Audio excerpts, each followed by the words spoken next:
ነኝ ማንም ሰው ቀልዶብኝ እንደዚህ ቅርታ ማድረግ መቼ የኔ አካባቢ ቅርታ ምን ሆነሽ ነው? ደህና ነሽ? ምን አይነት ጥያቄ ነው የምጠይቀው? እንደዚህ ያለቅሽ ያየሁሽ ደህና ነሽ እላለሁ። ደህና ነሽ ግን? ስለጠየቅከኝ አመሰግናለሁ። ትንሽ ስለከፋኝ ብቻ ነው። አሁን በጣም ደህና ነኝ።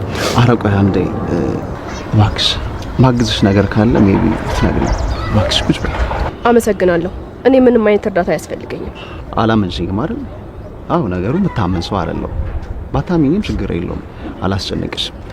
አንድ ሰው ግን እንደዚህ ቁጭ ብሎ ያለቀሰ ሳይ አይቶ የሚያልፍ አንጀት የለኝም። ስላሰብክልኝ አመሰግናለሁ። እንድትረዳኝ የምፈልገው ነገር ቢኖር ኖሮ ራሴ ነግርህ ነበር። ይልቅ ከምትሄድበት ቦታ ስላስተጓጎልኩ በጣም ይቅርታ።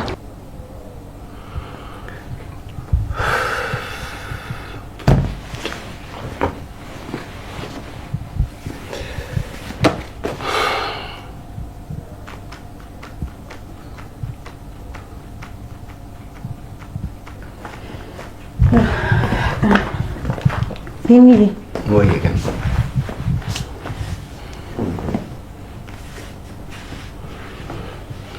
ምንድነው እንደዚህ መጨናነቅ? አሁንም ከጽዮን ጋር ያለህን ነገር ነው እንደዚህ የሚያሳስበው? አዎ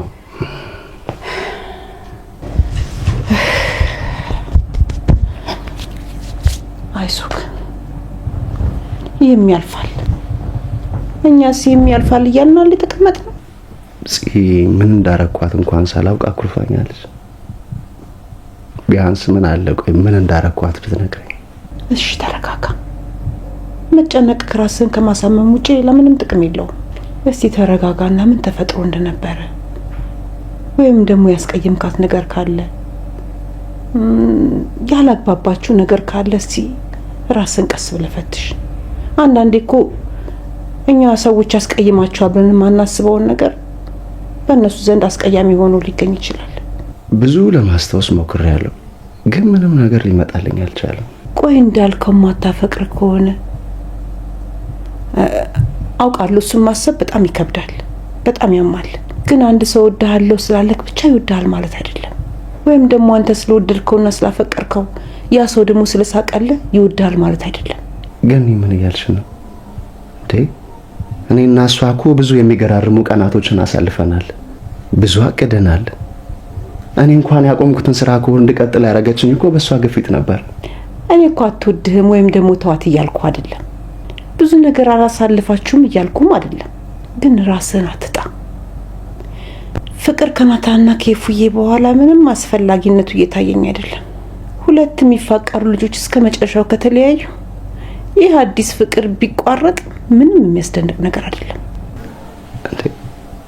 ግን ዛሬ ምን ሆነሻል? ለኔ ማስብልኝ እንጂ ጽዬን እኮ ከመታስቢው በላይ አፈቅራታለሁ። የኔስ ልጅ ናታንን ማታፈቅሩ ይመስልሃል? ታስበው በላይ ታፈቅረዋለች። ግን ተመልከት፣ አይኗ እንደዛ እየተንከራተተ ማንም ሰው አልተረዳትም።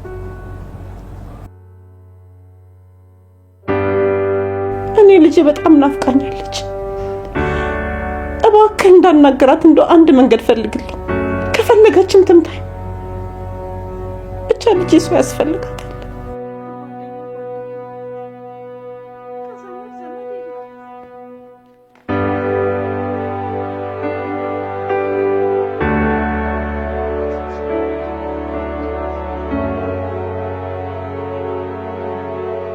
አንቺ ሁሌ የምታሳይን ጥንካሬሽን ምን እንደሚሰማሽ አናውቅ። ጉብዝናሽን የምታሳይ አይዞሽ። ደከመኝ፣ አሁንስ ደከመኝ። በቃ ሰው አይደለም፣ ይከፋኛል። ልጄ ስታዝን አጠገቧ እንዳላጽናናት ማንም ሰው እንዳያይ ሽንት ቤት ገብቼ አለቅሳለሁ። በቃ አልቻልኩም። አንቺ ብቻ ተረጋጊሽ። እኔ እንዴትም ብዬ ፈልጌ ይዤልሽ እመጣለሁ። አሁን አዲስ ሙሽራ ስለሆነች እሷን በቀላሉ ማግኘት ይከብዳል። አግቼም ቢሆን ይዤልሽ እመጣለሁ ያለሽበት ድረስ።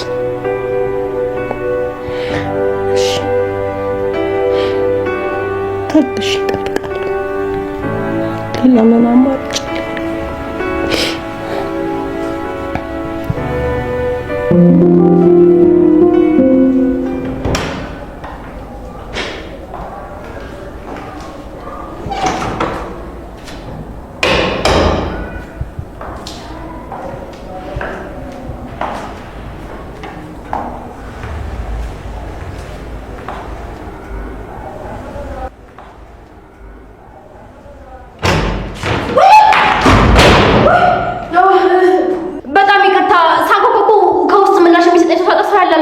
ነበር ግን አንቺ ደህና ነሽ እንዴ? ደህና ነኝ። ቆይ ምን ልሆን እችላለሁ? ምን እያየሽ ነበር? ምን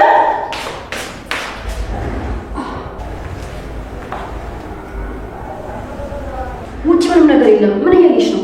አይ እንዴ ነፋስ እንዲገባ ብዬ እኮ በሩን ከፋፍቼው ነው። በቃ እንደዛ ከሆነ ስላስደነገጥኩሽ በጣም ይቅርታ። እሺ በቃ አሁን እኔ ልሂድ። አይ መስታወት እያየሁ ስለነበር በቃ እኔ ያልኩሽ ጨርሻለሁ። በቃ ኧረ ችግር የለውም። እኔ እኮ የኛውን ክፍል ስለምወድ ነው እንጂ ሌላኛውን ክፍል መጠቀም እችላለሁ። በድጋሚ ስላስደነገጥኩሽ በጣም ይቅርታ አድርጊልኝ። እሺ ልሂድ።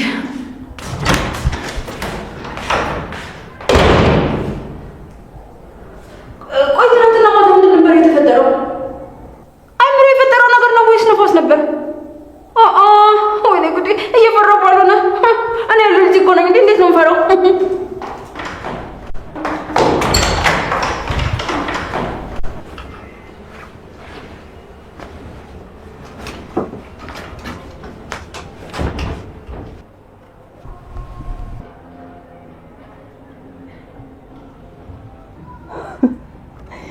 እንዴ ምን እያየሽ ነው? ኧረ ምንም ዝም ብዬ ነው። ባትነግሪኝም የሆነ ነገር እንዳለ አውቃለሁ። ማታም ሉሊት ላይ ያደረግሽው ነገር ሆን ብለሽ እንደሆነም አውቃለሁ። ኧረ እኔ አውቄ አይደለም። ታውቂያለሽ ደግሞ እኔ ሻይ አፍልቼ አላውቅም እና እንዴት ሰርቪሱ ላይ ሻይ ይኖራል ብዬ ላስብ እችላለሁ? እሺ እንዳልሽ ይሁንልሽ። እኔማ ጠዋት ላይ ፍራታ ስትመጣ ሉሊት ናታን እንደዛ ስለተናገረችው ልትበቀያትና ትምህርት ልትሰጫት መስሎኝ ነበር። ኧረ እኔ እንደዛ አላሰብኩም። ትዝ እራሱ አላለኝም። አንቺ ራሱ እንዴት እንደዛ እንዳሰብሽ አልገባኝም። ግን እኮ ልክ ነሽ። ሉሊት እንደዛ ስትናገረው ወንድሜን እኔም እንደት የሆነ ነገር ማሰብ ነበረብኝ አይደል? እረፍ። አሁን ደግሞ አንቺ ነሽ እንዳስብ ያደረግሽኝ። እቅድ አውጪልኝ ምናምን ልትይኝ ነው? እሱማ ግድ ነው።